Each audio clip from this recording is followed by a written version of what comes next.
So hello and welcome back to the second video in the careers and certifications. In the previous video we talked about the difference between a job and a career. We talked about how to find and get yourself a job, and the point I was trying to make there is that finding your first job out of college may be the hardest job you ever have. Now, in this video I want to focus in on two main things.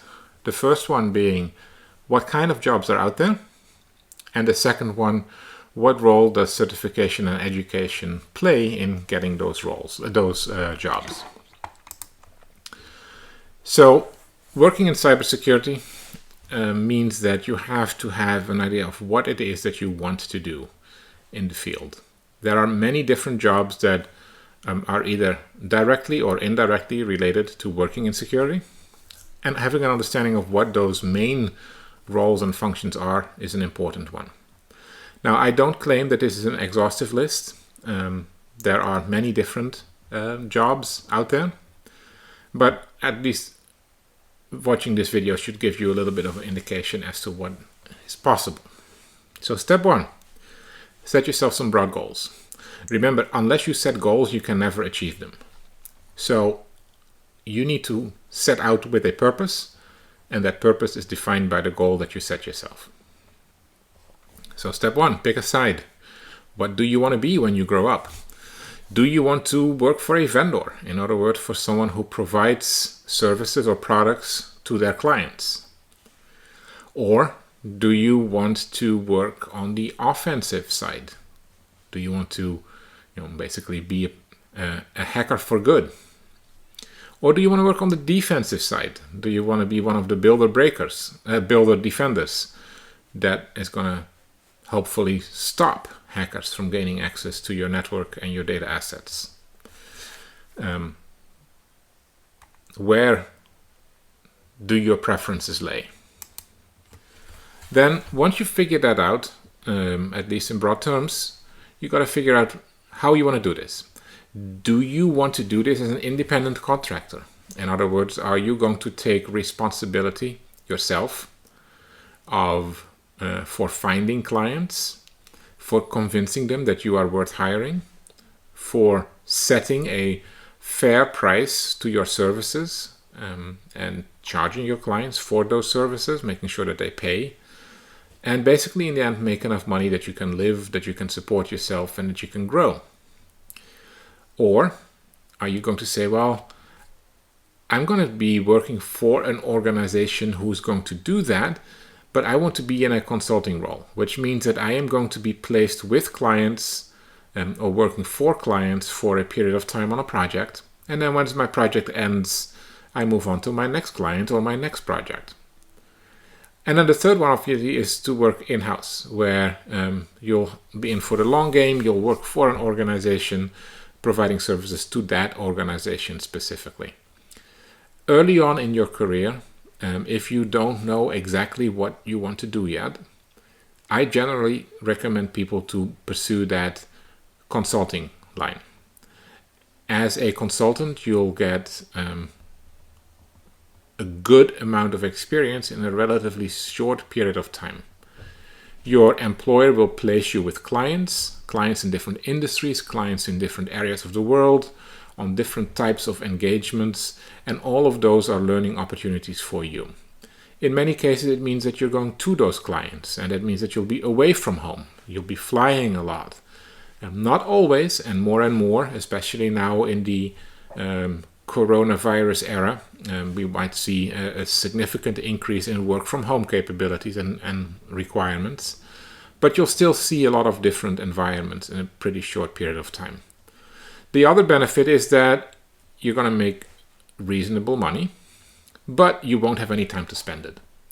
And that means that you're going to be banking quite a bit, which is a good thing early on in your career.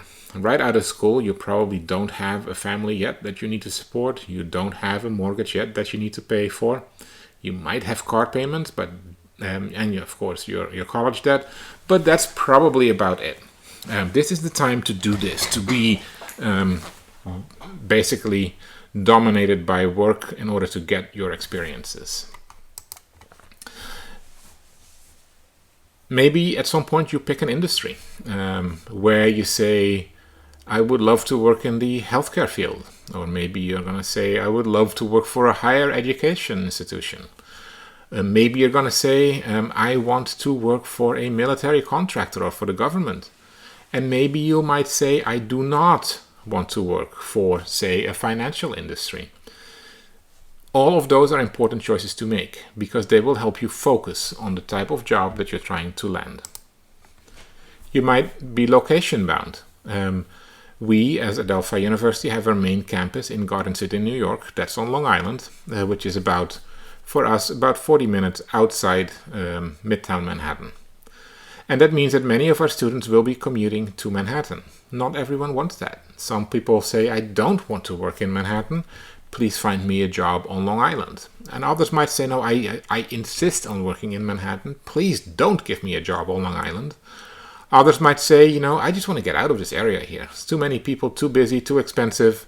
I'm going to relocate to somewhere more affordable. And all of those are important decisions to make. Because that's going to dictate the kind of jobs you're going to be able to take and also where those jobs are located. So once you figure that out in broad terms, write it down. Write it down with a pen or a marker on a large piece of paper. Even poster board is fine.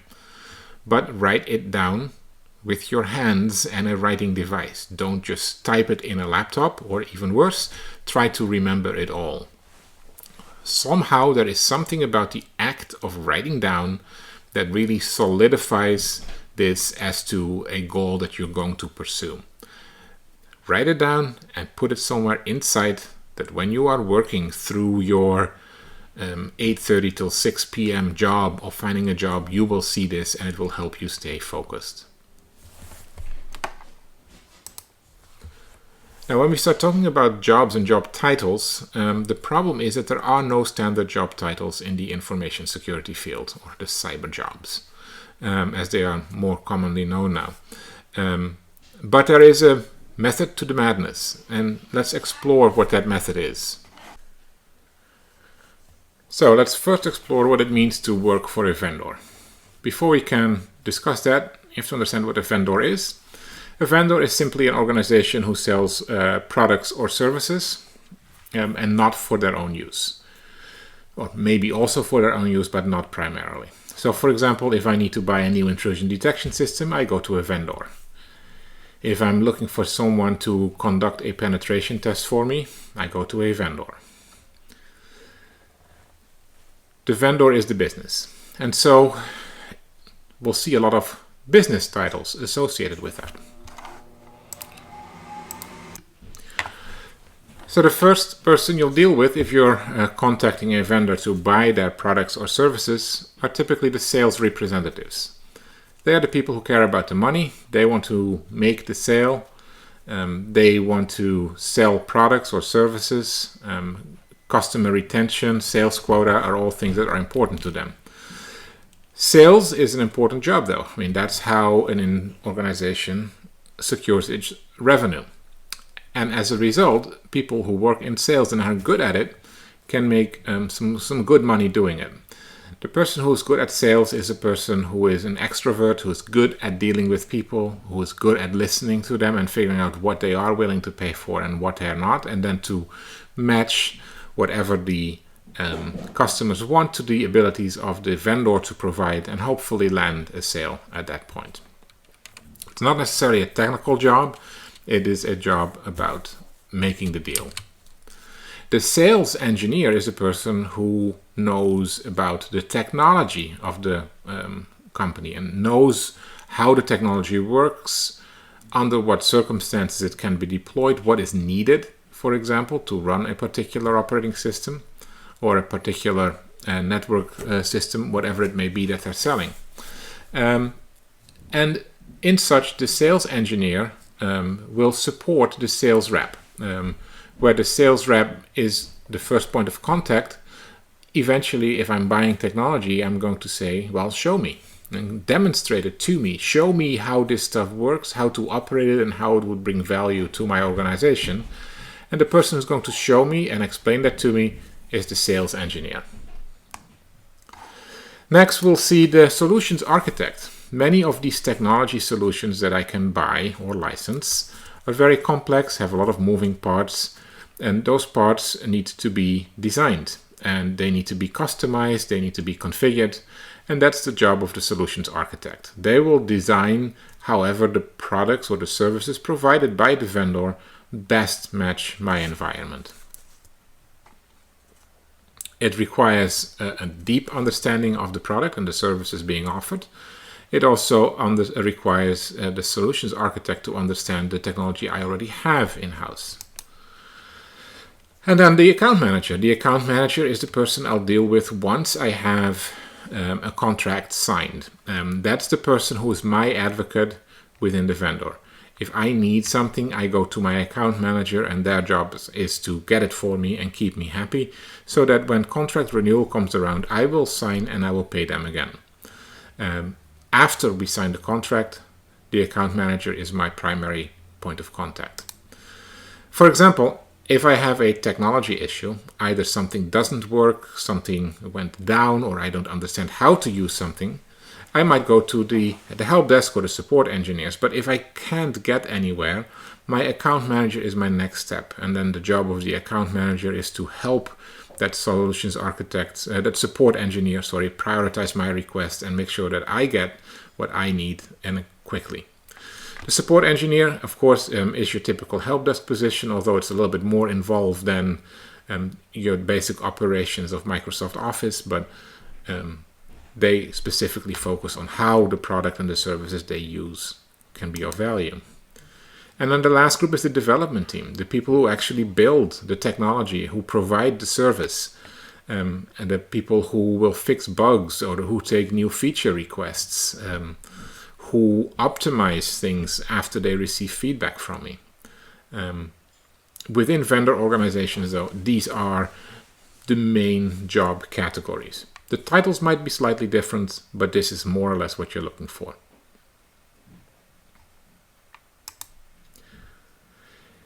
If you are not necessarily interested in working on the business side, but more content related in cybersecurity, your choice is typically between defense and offense. Defensive jobs seems to be a wider range of defensive jobs than there are offensive jobs. Defensive jobs are often found in-house, so working for the organization to defend the organization and maybe the products or services provided by that organization to its customers. But they can also be outsourced, and depending on what your organizational preferences are, whether you want to have capabilities in-house or not, whether you want to make the long-term commitment to hiring staff and training them, that's all decisions that go in there. If you decide to outsource all or part of your defensive operations, that is typically referred to as an MSSP or a managed security services provider. Either way, whether they're in-house or out-house, typically the defensive groups are referred to as the SOC or the Security Operations Center. Typical titles you see there are the security analyst. That's the person who monitors systems and triages the alerts generated by many of these systems. Often an entry-level job. Now, analysts can be very broad, where they monitor just about anything. Or depending on the size of your organization, they can be very narrowly focused. Some analysts, for example, will exclusively monitor the EDR products of the organizations, while others might exclusively monitor the IDS or the DLP systems. It really depends on what the preference of the organization and the scale of the organization is.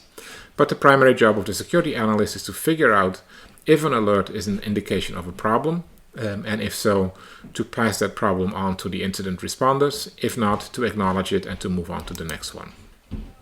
The security engineer is the person who builds and maintains those technical systems that generate the alerts and that monitor activity.